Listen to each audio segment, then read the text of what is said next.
Welcome to the Carey Nieuwhof Leadership Podcast on YouTube. My name is Carey Nieuwhof, and my goal is to help you lead like never before. So what I do every week is I sit down with world-class leaders and church leaders, business leaders, and I talk to them about what made them who they are and try to have the conversation with them that you would have if you got to sit down for lunch with them or have dinner with them or really got to spend some time with them. So we go into the backstory and we explore what made them who they are and some of the principles they've learned along the way. So if you enjoy this episode, I would love for you to like it, to subscribe, and also to share it with your friends. And in the meantime, here's today's episode. Dr. John Kotter, welcome to the podcast. As I shared with the audience and with you, it's a real honor to have you. No, it's my pleasure, really. Well, you've been such an influence in my life, having picked up Leading Change. That came out in 96, didn't it? Was it the original publication? Yeah. 1 year into my leadership. And for whatever reason, it came across my radar screen long before Amazon came along and literally changed my life and have been using it to lead change. I'd love to start here. Why is change so hard? Almost every leader that's listening to this podcast is trying to change a company, a church, an organization, a team, someone's mind. Why is it so difficult? There are at least three reasons. One is that so much of it is coming at us more often in more complex ways, requiring quicker responses. We can talk about that later on, but the trend upward goes way back, and it has really accelerated in the last couple of decades.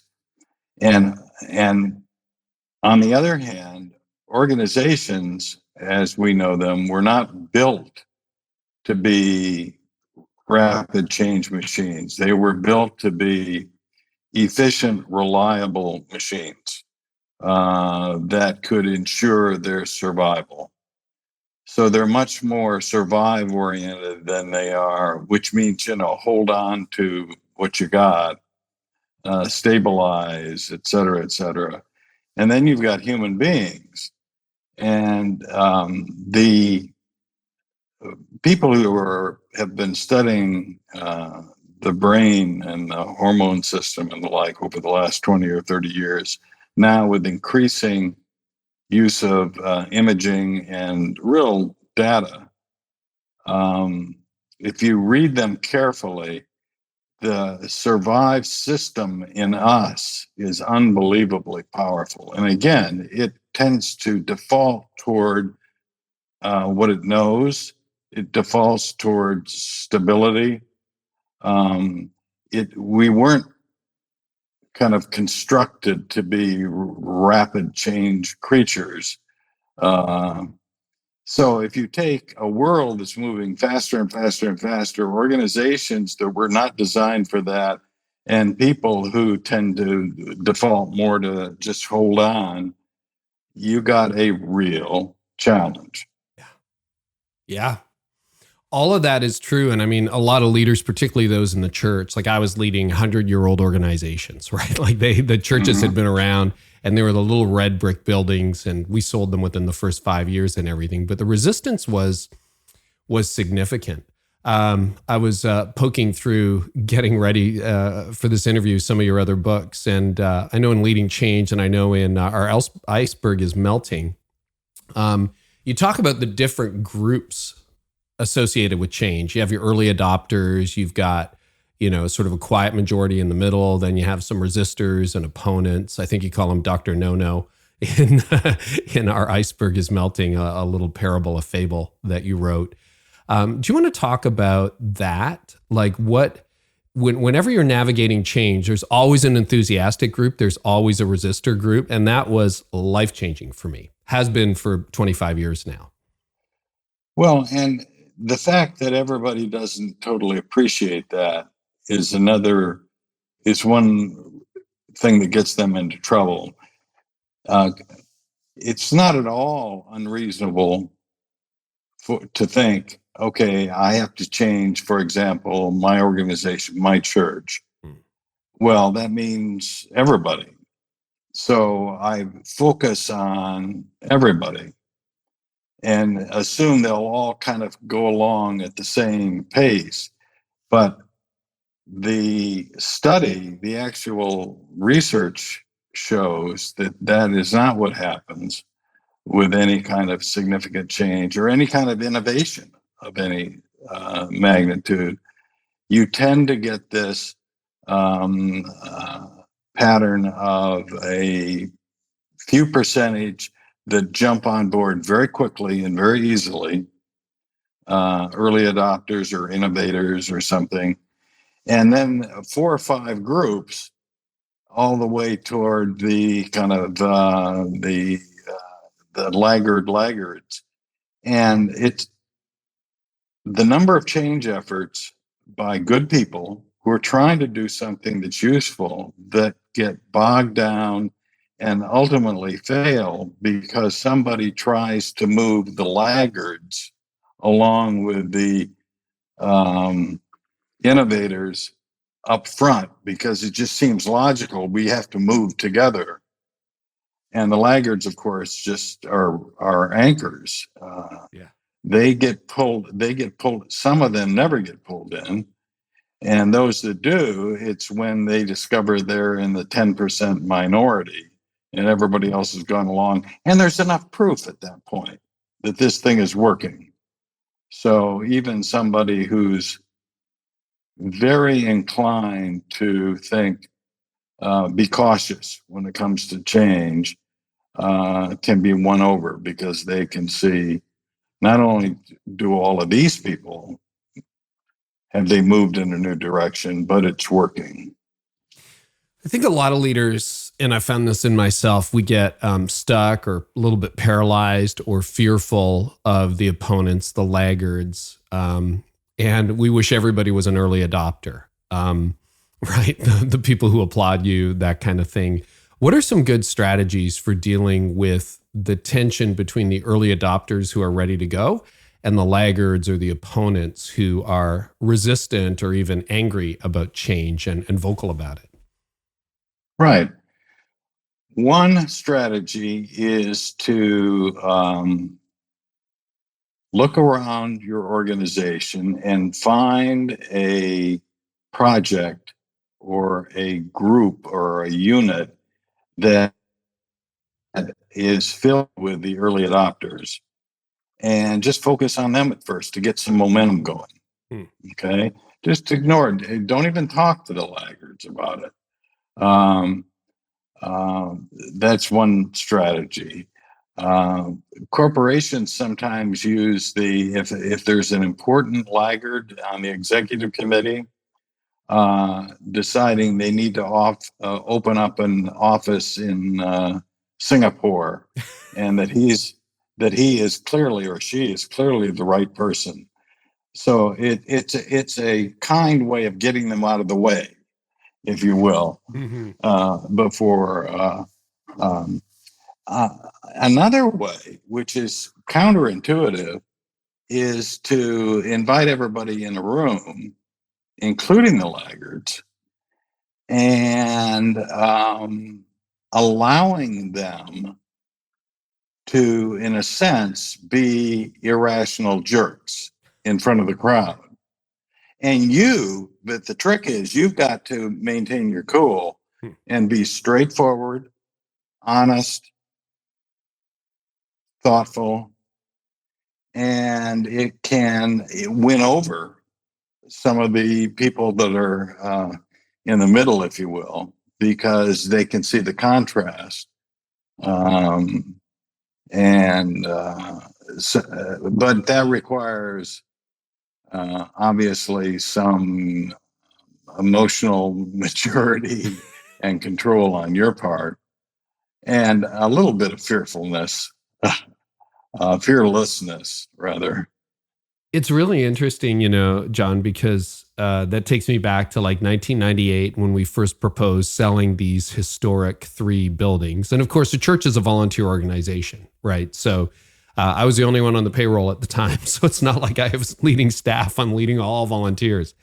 And, You take me back to it. We don't have congregational meetings anymore. We have a very large church now and very different governance structure, but we had congregational meetings. And I remember, kind of had to go to the congregation. And I remember standing there one night in one of the churches and people just lined up the microphone to yell at me. And they did. And for whatever reason, I do not claim emotional maturity as a 32, 33-year-old, but I read your book and I kept my mouth shut and I just thank you. Thank you. Those are good points. Thank you. Okay, anyone else? And someone else would yell at me. Thank you. Thank you. That's great. And after the meeting, I had so many people come up and say, how did you hold your cool? Like, what did you do? And I thought, oh, this is just the grace of God, or whatever. But it kind of won the crowd over. Is that what you're talking about? Right. Yeah. Wow. Yeah. Yeah, and that's really hard, I think. This is the thing that surprises me too. You remember I've led a volunteer organization. Now I run a company these days, so everyone's sort of on the payroll, and then you have your audience, but and eventually you have staff. But change is a problem in volunteer organizations. It's a problem in companies. It's a problem with employees and in towers, office towers, and factories. It's more of a human condition, is it not? Oh, without question. And a human condition, to repeat something I said a few minutes ago, that is just growing and growing. Yeah. And every once in a while, the spike that we got in late March, early April 2020, certainly provided some evidence to people who thought talk about a changing world was overdone. No, it's under talked, actually. It's underdone. And although we're going to see more spikes, they won't be pandemics necessarily. But that's the future. The future is going to continue to move at us faster, with more things that are hard to predict in advance, requiring more agility, adaptability, thinking ahead of the curve from institutions and from us individually. Let's talk about the pandemic a little bit in 2020 and the global crisis that we're still disentangling ourselves from and not quite on the other side of. So you're right. I mean, would you agree? We've interviewed, like at this point, dozens of guests on my podcast about the pandemic and the acceleration of the pace of change. Is this the fastest leap you've seen in your lifetime and your leadership experience and change acceleration, or have there been other windows of time where you think it's been as great? I think the last 2 weeks in March and the first 2 weeks in April is probably the biggest spike that I've seen in my lifetime. Yeah.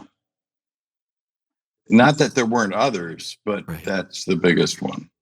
How did the dynamics, or do the dynamics of change themselves change when the pace gets accelerated that quickly? Like, what shifts in that framework? Well, the stakes go up when you make mistakes, obviously, but also they go up on the plus side. That is to say, in a spiking scenario, if you can see the opportunity, change always produces threats, but it always produces opportunities too. And if you can see the opportunities and mobilize people to not run away or freeze, but to get excited about those opportunities and start to work toward capitalizing on them, the upside is incredible. This consulting company that I helped co-found 11 years ago, I mean, the stories that we get on a regular basis of what some of our clients have been able to do by following the kind of the emerging science of change that we're trying to a pioneer. Um, it the most memorable thing is that the number of times you hear again and again, the client didn't think it was possible. Okay. That all of a sudden we've been trying. I just read a communication literally within the last week of somebody who had been trying to change something for decades, probably not decades, but a long time. Sure. Right. And they managed to, with a little guidance from us, do it plus more in less than 100 days. Wow. Okay. So the changes, there is a wonderful, the thing I worry about is I can see already coming out of the pandemic, or where we are getting ready to come out of the pandemic, that some people, not many, are doing a pretty darn good job of finding those opportunities, mobilizing people, and achieving something they didn't think was possible, and getting either mission relevant results or economic results if they're a business. And some people are just really struggling. Yeah. And so the rich get richer and the poor get poorer syndrome has got another tailwind associated with it. That's now, how well you're handling this change. And certainly don't want to bring down the people who are doing a great job. We should be cheering them and getting them more publicity so others can copy. But bringing up the mean and the people that are really struggling, if we don't, society is going to have some real challenges in the next decade or more. What are and we're going to get into your eightfold framework that you've been teaching for 25 years, but I would love to know the difference in the mindset or the approach of a leader who has seen it as an opportunity and a leader who has been paralyzed by the obstacles. Because I think you're right. And I think if all of us think about leaders we know, we can see leaders who sort of said, okay, now we get to do this. And they had actually, despite the circumstances, a very strong year, perhaps even grew their cause, their mission, their business. And then others who just kind of froze, deer in the headlights, or are struggling very badly. Can you talk about the differences in the qualities and characteristics between those two leaders in your view? Well, one for sure is that the ones who are doing better under these conditions talk more, think more about opportunities than the others, even under normal conditions or slow moving conditions. They just think not just what's the problem that's landed in my office today, but what are the opportunities for us as an organization to do something that's mission relevant and important. They also are more likely to believe that more people are needed rather than less to be able to turn the ship, if you will. In other words, build that guiding coalition. Oh yeah. And then from there to build on out and open up the opportunity for people to participate in change initiatives beyond the usual suspects, so to speak. They just naturally think it's going to take a lot of us kind of working on the same page to be able to kind of pick up this car and carry it across the road. I mean, it's a huge task. And the more, I think a third one is they appreciate more the power of kind of positive emotions in their capacity to be sustainable over time for keeping us energized. See, I can get your attention and get you to do something in the short term by scaring you. Right. Okay. Or hitting you over the head, leave the room. Bam. Yeah. But that is you'll get mad, get afraid, your energy will go up, you'll be out of that room so fast and away from my club. But that isn't a strategy for being able to maintain energy for a period of time to be able to accomplish something big. If I run after you to carry on with this dying metaphor with my club, you'll just run harder and harder. And at a certain point, you start to get fatigued, right? Pretty quickly, even if you're a jogger. And you'll get stressed out and it's a mess. Yeah. But positive emotions, being passionate about something, being truly excited about something, that isn't a spike emotion in terms of energy level, but that can maintain itself for long periods of time in which an institution can totally transform itself. So that's another difference, I think.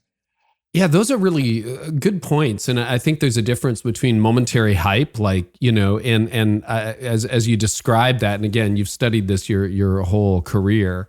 I can see leaders who are consistently positive, consistently galvanizing people. It's not just, I rallied the troop once and now it's back to normal operations.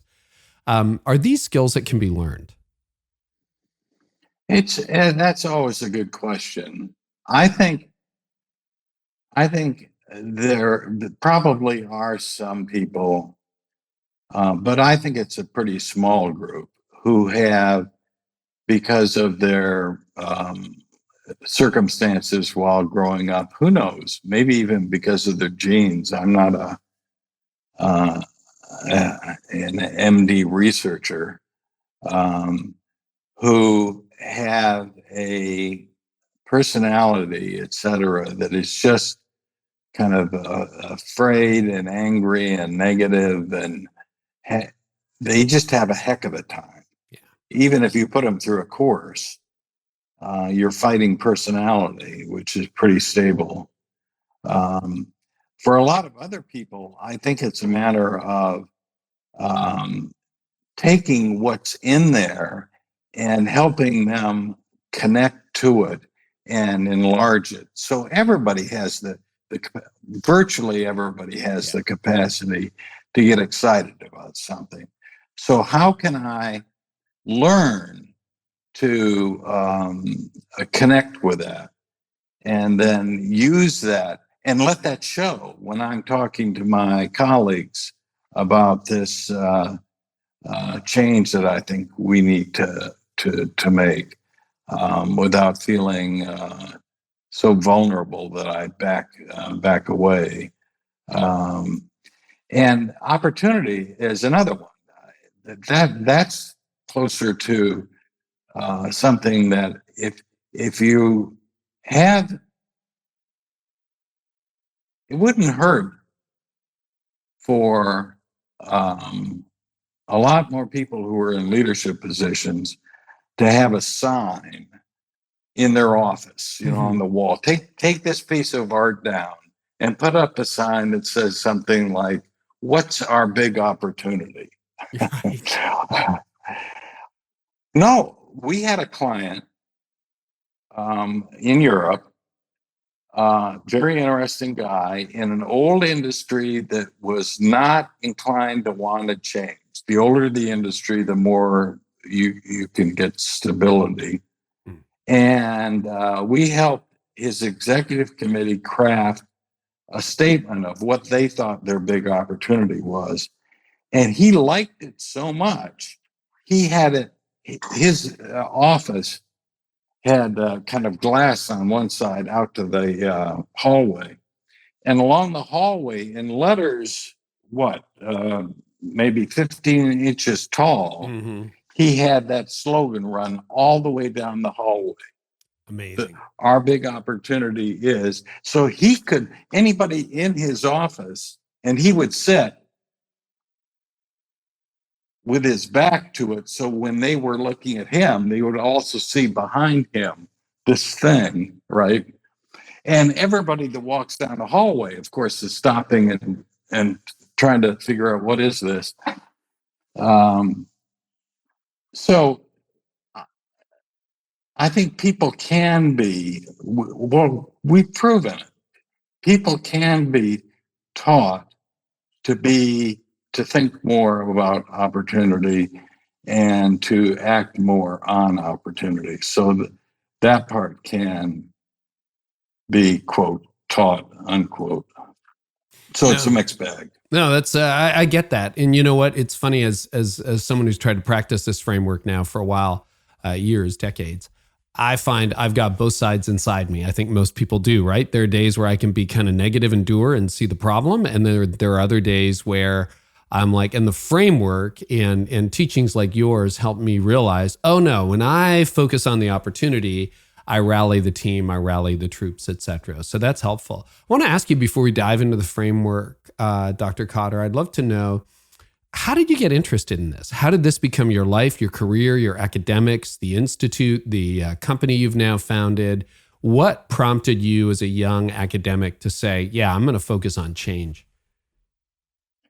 It didn't start there. It started with, I was curious. I got to see, while I was, even before college, before I went to MIT, that some institutions seem to do a lot better than others in achieving their mission. And so I was curious why. And in college, I ended up president of our fraternity. And at MIT, it wasn't quite Animal House by any stretch of the imagination. We were, that meant at age 20, I was responsible for 70 people, for their room, their food, their studies. We did all kinds of mentoring and counseling for the younger people, for their social life. I mean, it was a total institution. And for 2 buildings in the Back Bay of Boston, which today would be, $12 million worth of real estate at 20 years old. And again, I could see by looking at the fraternity system that some places were run much better than others. And I began to see the problems up close and get curious about that.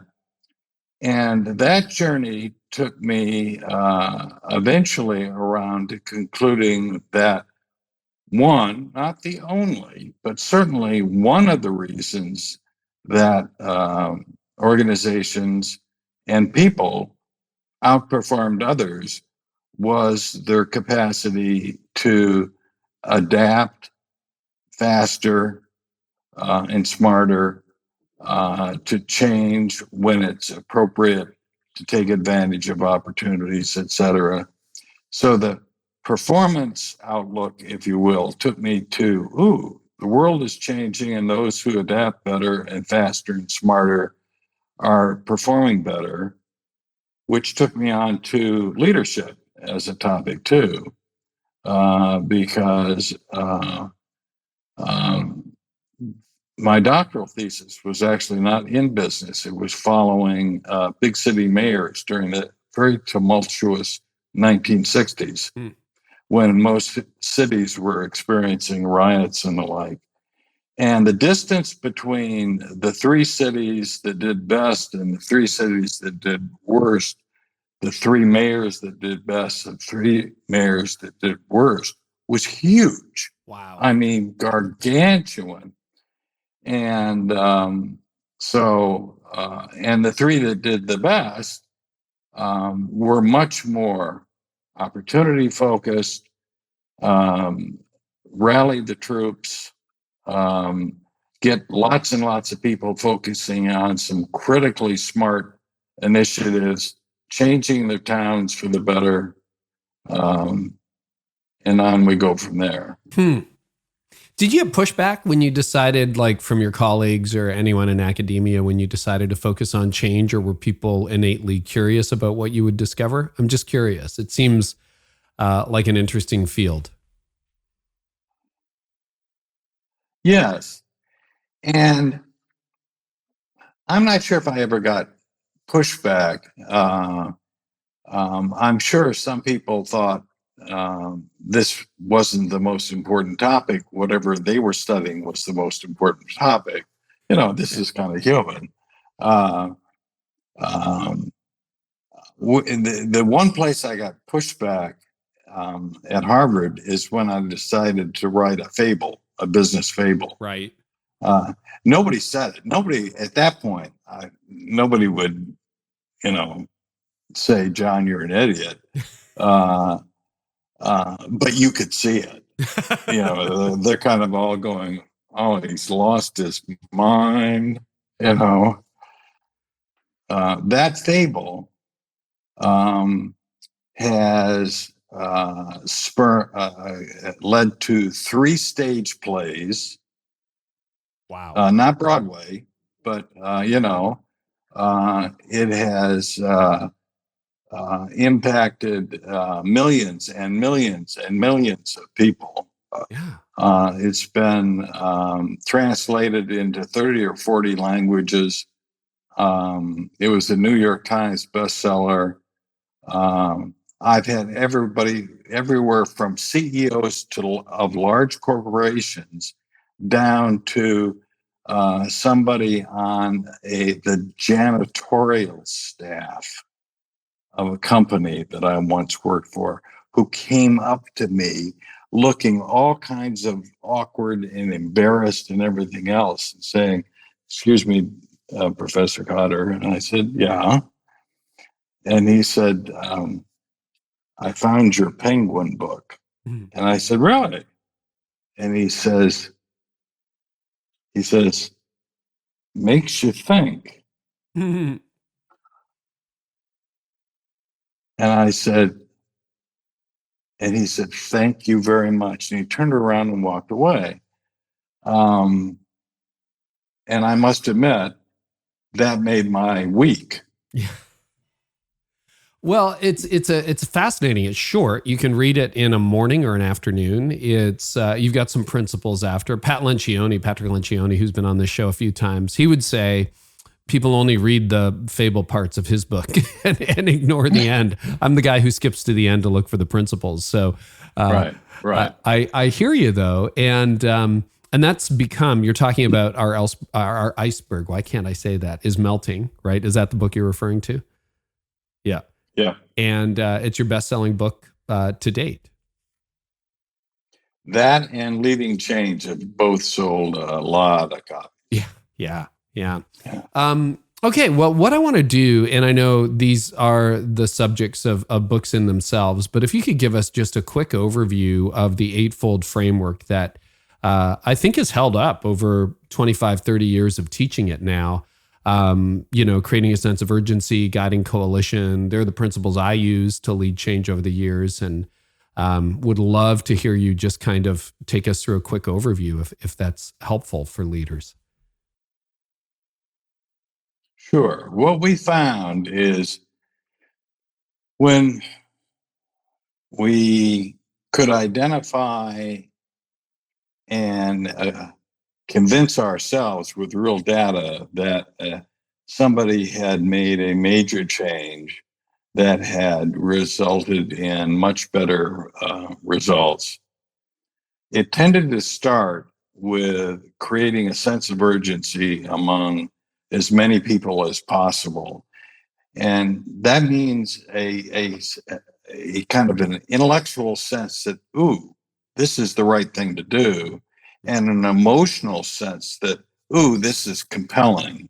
So it appeals to both head and heart, and not just a small number of people, not just the executive committee, but in the most successful cases, large swaths of the organization, never 100%. I first wrote that if you could get 50%, you'd established a solid basis Sure. to proceed. They then put together what I call a guiding coalition, because it wasn't just a chunk of the hierarchy. It tended to be people from across the various units in the hierarchy and up and down levels too. So a very diverse group who had, in a sense, information from various all over the place, who had connections to people all over the place, who had some people with some leadership skills, good reputations, some management skills, and who learned to work together. In other words, you couldn't do this alone, right? Absolutely. In no case did we find, I mean, the heroic individual leader, larger than life, highly charismatic, that somehow goes out and makes a speech or two and everybody changes. Doesn't happen that way. Yeah. And the coalition, one of the first things it does in successful cases is it goes back to, now, why are we feeling this sense of urgency? Well, it's almost always associated with opportunity. So what if we were to capitalize on this, what would it look like? That's what vision is. And trying to articulate that so that when they talk to others, others can kind of relate to it emotionally, intellectually, and then picking out strategic initiatives to get things rolling. Then comes communication, the point of which is to get people to buy in, again, intellectually and emotionally.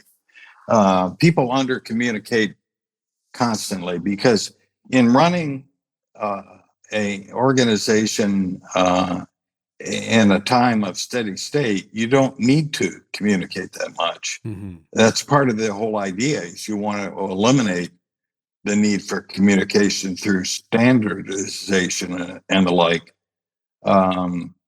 Here, more communication to more people to get them to not just nod their heads, but to really believe at intellectual and emotional levels that maybe this makes sense.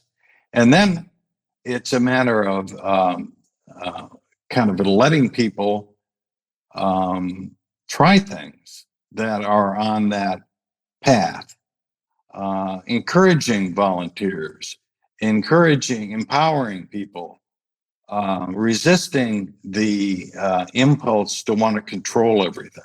Mm-hmm. Okay.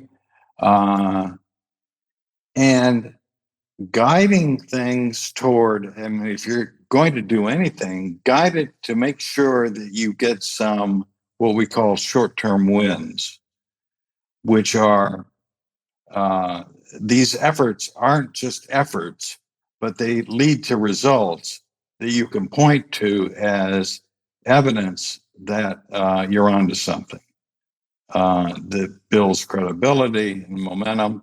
Celebrate that, pat people on the back, and you get going with a kind of a virtuous cycle. Don't let urgency down. Mm-hmm. Get some more people involved, some more initiatives launched, get more and better results, And as this thing expands outward and more people from the early adopters and innovators all the way to some of the laggards get involved, ultimately you will transform something, the way you do something. And then it's just a matter of making sure that it is stabilized, which means kind of institutionalizing it into the structure, systems, policies, and most importantly, making sure that it kind of becomes the new culture or a part of a new culture of just the way we do things around here. So it'll get taught to new hires, new employees, new volunteers, and will maintain itself, because it is possible to work a couple of years to achieve something that's quite remarkable, then to take your eye off of it to go on to the next thing. But because you didn't have it really stabilized in a culture, it starts to slide back toward the old ways. It's such a helpful framework. I'd love to ask you, don't want to put you on the spot, but can you think of a couple of companies that you think right now are doing this really well that people could watch? Because I'm going to mention a church leader. I wouldn't expect you to know that I think, I don't know whether Mike has actually read your book or not, but he embodies it. So anyone from business that you would say, yeah, these companies or this leader or this group is doing a really good job? Well, there are a number I could mention, but they wouldn't be well known. I have some, just to take Dallas. We've worked with a company called HMS in Dallas, Okay. which helps, basically does a number of things to help free up money that can be used for healthcare. Okay. By Medicare fraud, or states doing or companies doing the wrong thing.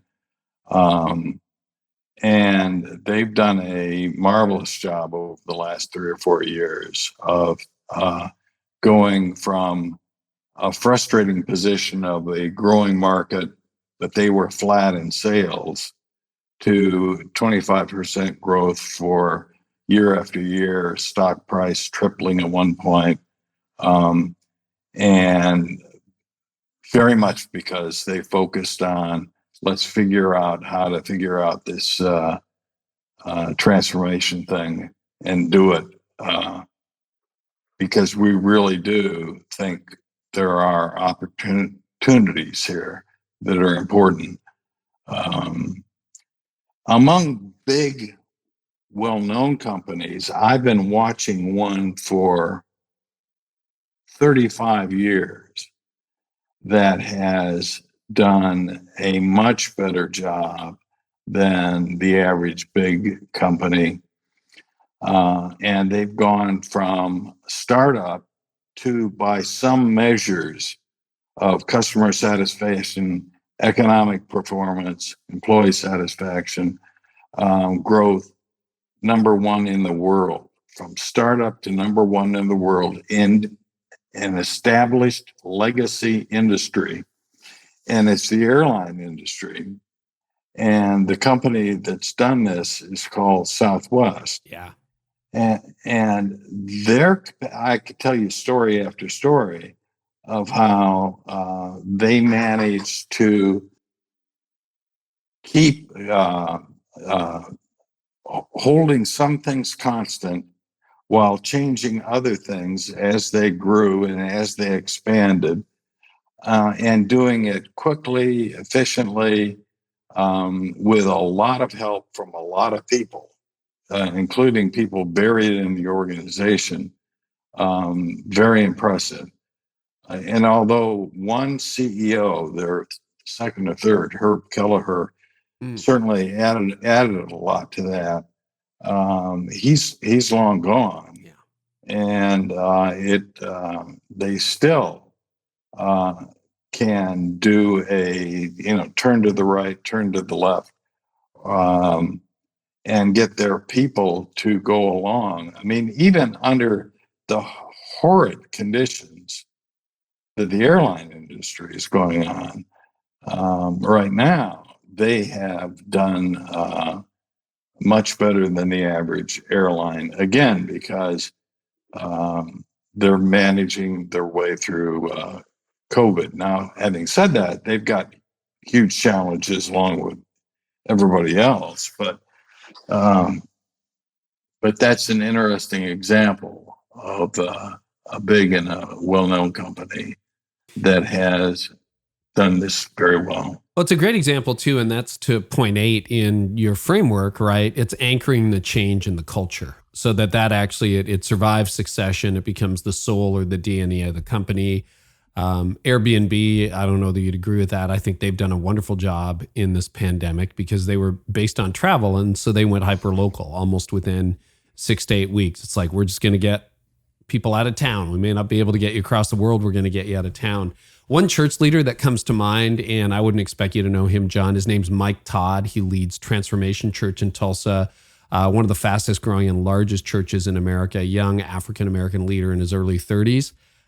Whether he's read your framework or not, I think he embodies all of that. And it's just really fun if people can like follow Southwest or follow, I don't know about Airbnb, but Mike Todd, it's like, oh yeah, that's these principles in operation. And it's really, really fun to see, very opportunity minded. And they had a banner year. Again, when a lot of churches and organizations were struggling, they have broken records across the board. I'd love to talk about the dynamics of change. You wrote a book, you've written prolifically over the years, but you wrote a book on motivating people to change and I think you hinted at it. You said, you can intellectualize that this makes sense, but in creating a sense of urgency and building that guiding coalition and getting people on board, what are some of the keys to human motivation? Well, one thing to remember is that, I mean, it's wonderful that so many of us were lucky to get a good education. But that also has some drawbacks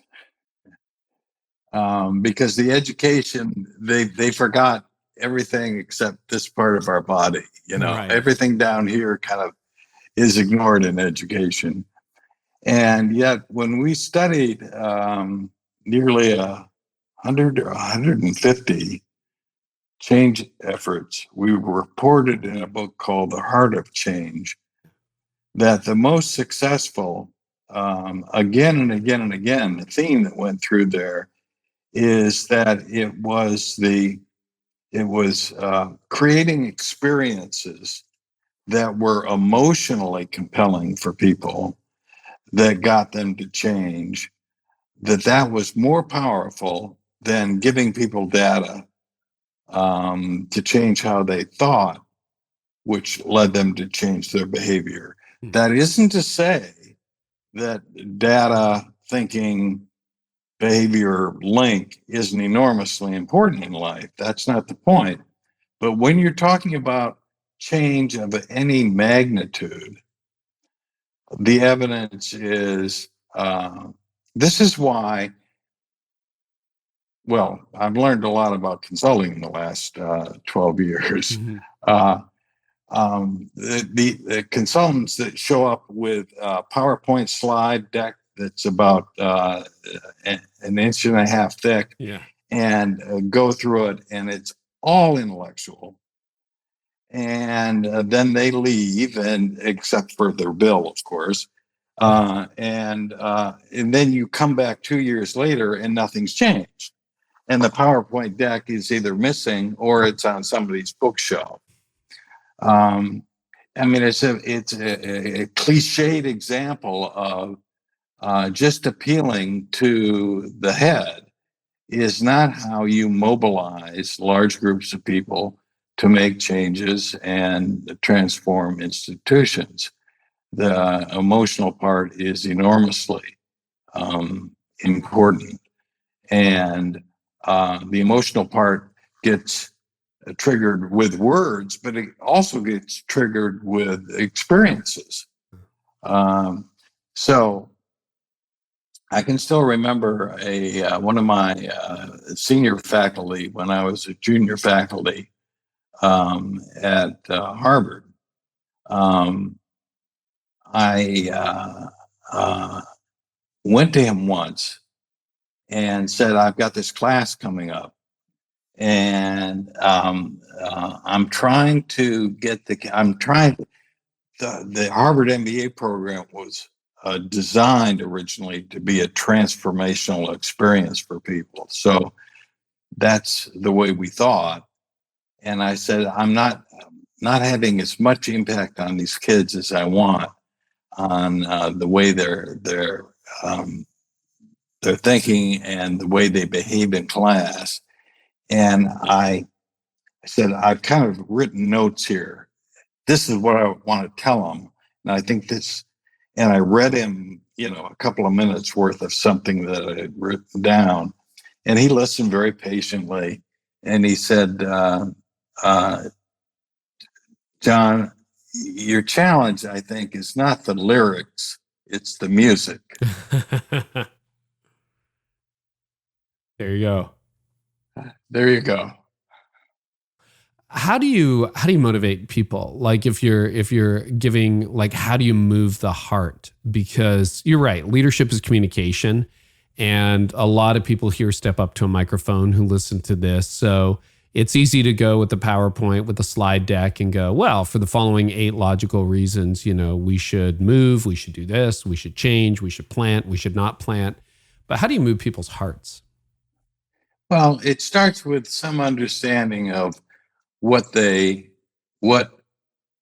care about and what human beings in general care about, and appealing to that.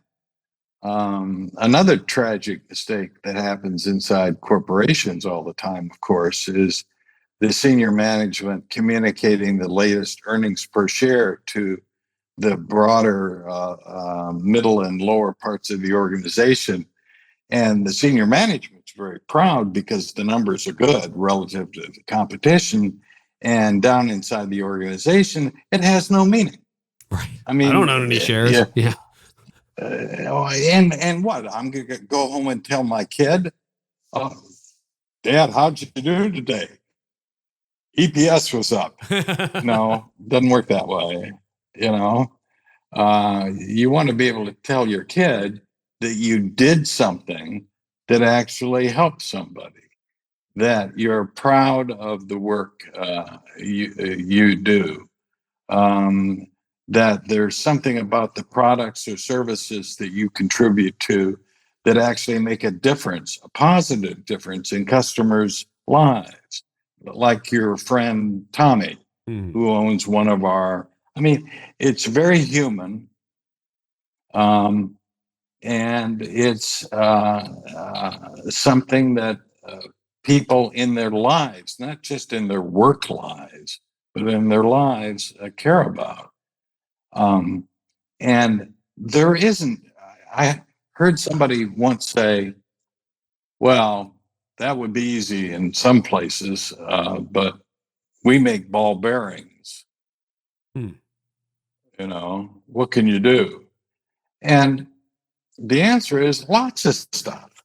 It depends on, you're still dealing with human beings who are customers, and you've got human beings who are employees. And by the way, you don't own all the stock. Most of it's in pension programs for middle class people. So instead of talking about profitability, talk about how your stock went up and how certain institutions own big blocks of it on behalf of school teachers, on behalf of plumbers, and how proud you are that in a small way, you and your colleagues are able to contribute to their retirement plan, which God knows they deserve. Yeah. Well, it's anybody, all institutions, and it's not manipulative. It's being honest. As a matter of fact, when you fudge the facts, you risk getting yourself into trouble. because somebody will find out and then your credibility is dead. And good luck trying to influence people when your credibility is no longer there.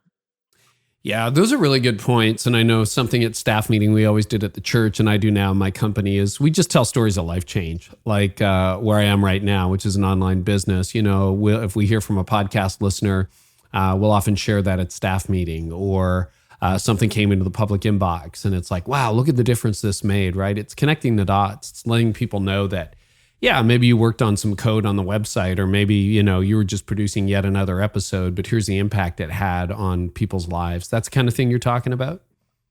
Yep. Yeah.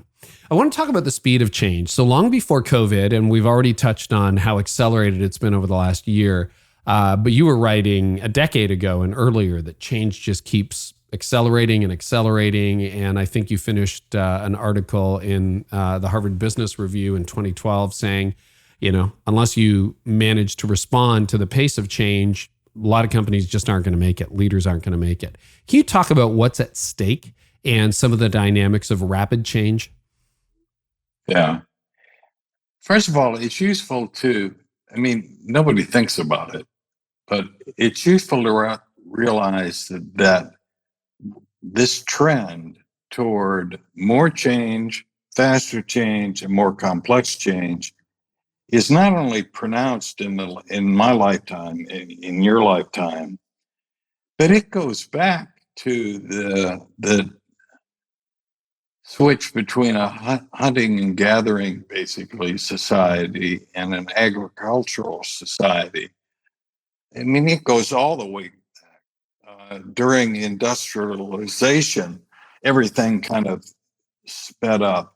And now as we move into a kind of an information age or a computer age, it's speeding up again. And this has just profound implications, because it's not a good metaphor again, but imagine driving a car at 5 miles an hour versus 170 miles an hour.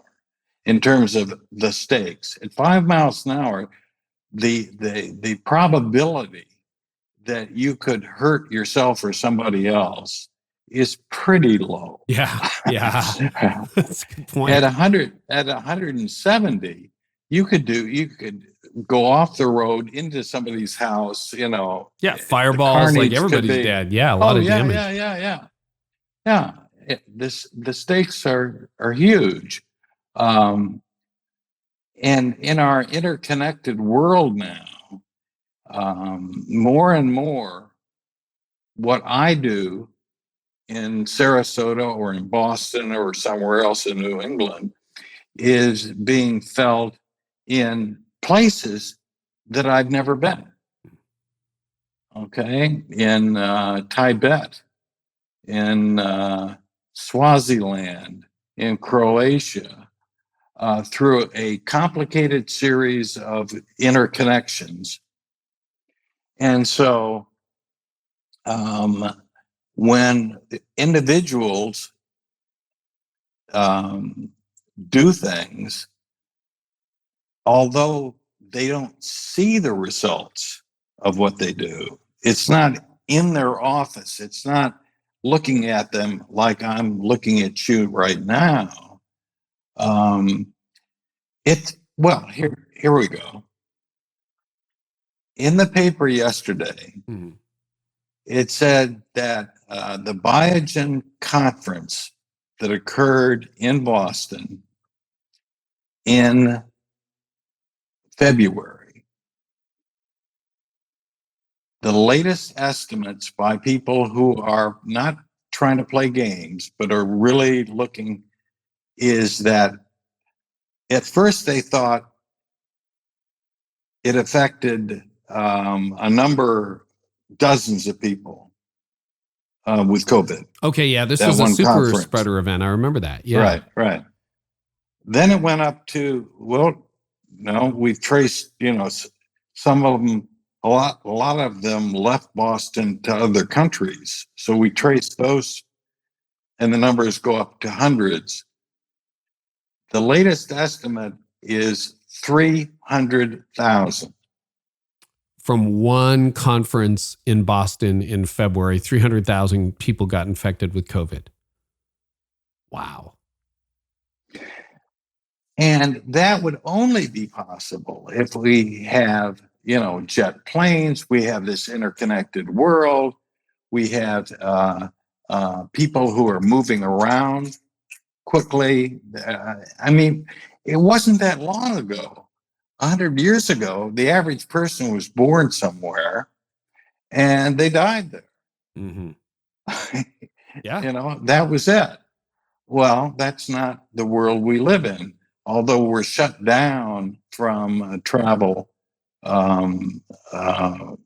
temporarily to a degree, that's temporary.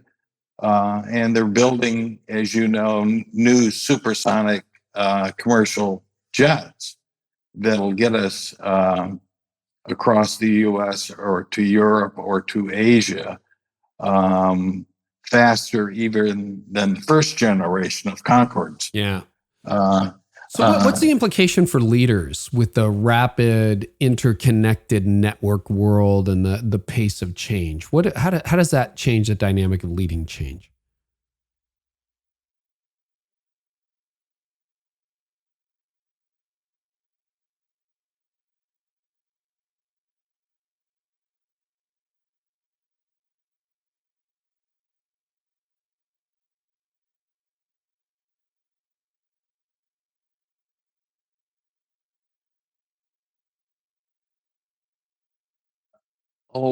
At least a decade ago, a reporter asked me,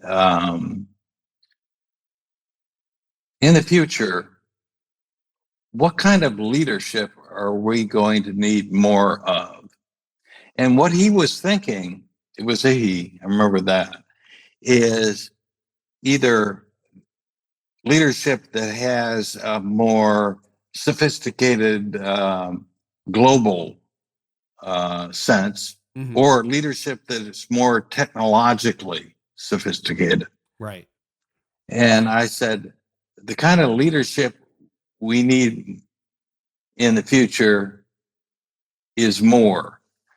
And having thought back, I've thought about that and been asked that question many times since, and I keep coming back to that answer. And in the book I'm writing right now, the second to the last chapter is called something like More Leadership for More People. What leadership increasingly involves is getting other people to lead. Right. Because now we're back to change, right? The faster the change, the more the change, the more often the change, the more people you need to have out there helping you. And one person providing the leadership, even if they're extraordinary, doesn't do it. So a lot of what leadership is getting others to lead so that you get the multiplier effect, so you can actually make more happen faster and smarter and better.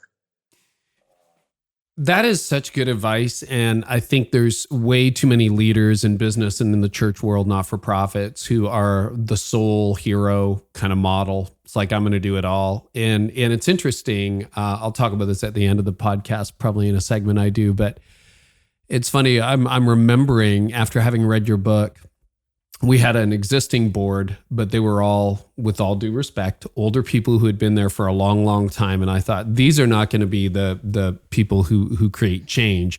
So I got permission to create a guiding coalition, and we set up like a vision and mission team, and kind of pulled from throughout the organization at each of the churches. And they're the ones that we together crafted the vision. We crafted the strategy. So you were already getting ownership on board. And that's a very simple example, but you're saying basically it can't just start and end with you to leaders. Is that fair?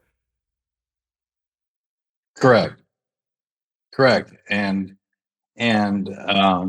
the more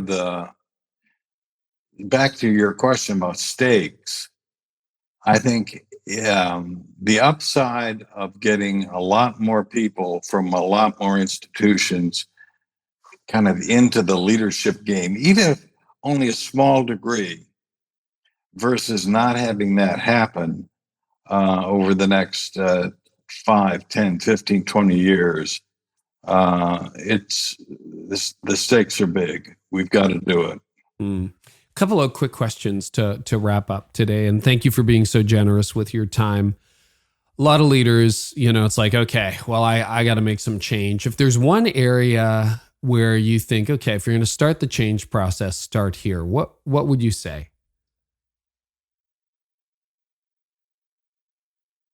I think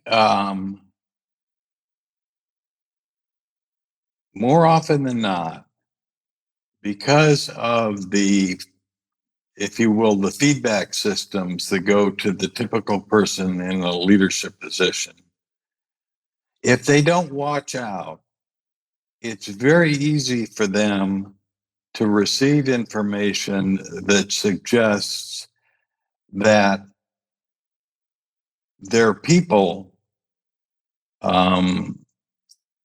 see what they see, understand what they understand, and therefore it's not that difficult a task, really, to convince them that some change is needed. I mean, it's kind of obvious because we're losing money.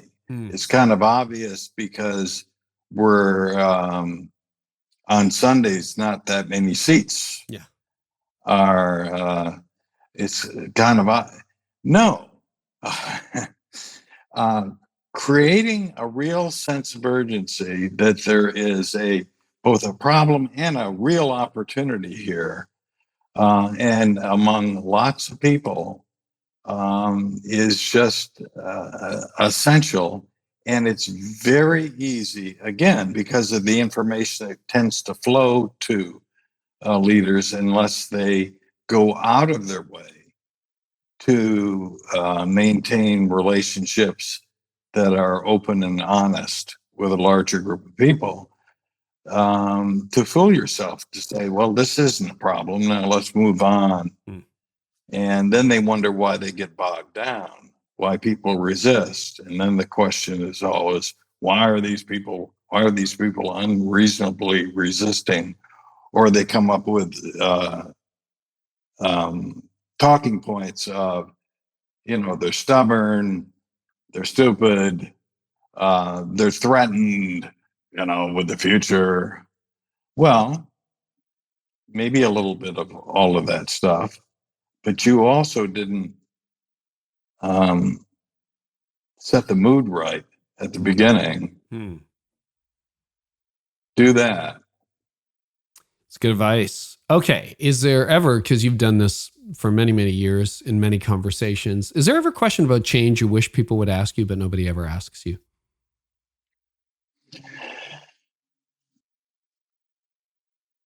Well, I don't know if anybody has ever. I've written something but not published anything on the subject of charisma. Okay. And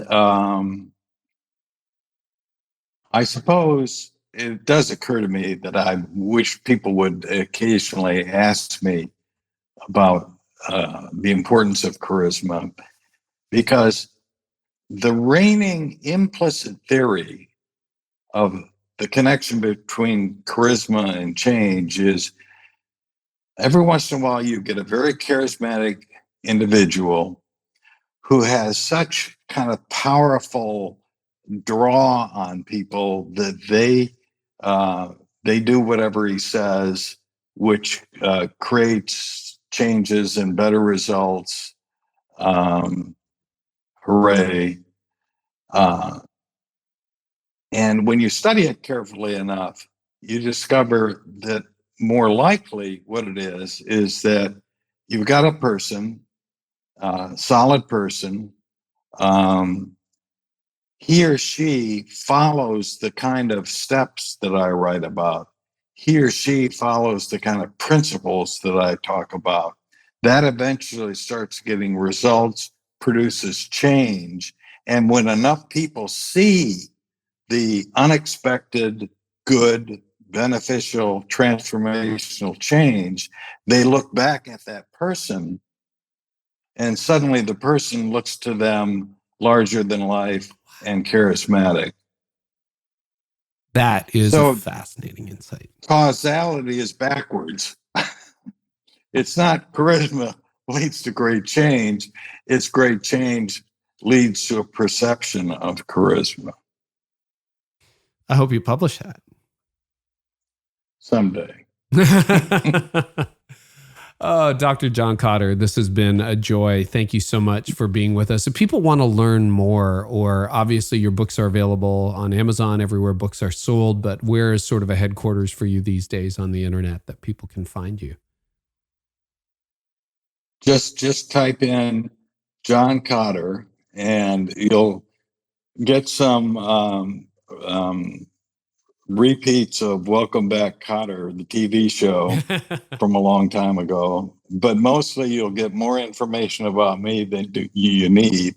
Or go to the company's website, because there's free stuff on that, and some written pieces that haven't been published that are really, that we are told people find very helpful. So that's Kotter International is the name of the company. And Amazon, Kotter International, or John P. Kotter. Okay. At your fingertips. Thank you so much for making the time, and thanks for taking your work so seriously. It's made a huge difference in my life, and I know the lives of millions of other people, and now a few more as a result of today. Thanks so much, Dr. Kotter. No, thank you for doing things like this. The world needs more. Well, I hope today's episode was helpful to you. You can always get more by subscribing to my channel. I also have a lot more content over at CareyNieuwhof.com for leaders in business and leaders in churches. And you can get transcripts of this episode there and so much more, plus some other stuff I do for leaders. So head on over there to discover more at CareyNieuwhof.com. And in the meantime, I really hope our time together today has helped you lead like never before.